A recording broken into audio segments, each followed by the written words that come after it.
Machine learning sounds futuristic, but it's been around since the 1950s. 1959, Arthur Samuel coined the term machine learning while teaching a computer to play checkers.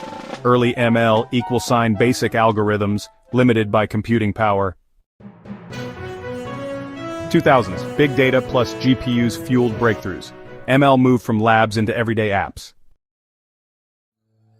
Powers fraud detection, medical imaging, recommendation systems, the invisible engine behind modern apps. Machine learning is like teaching by example. Instead of rules, you give the computer lots of practice problems.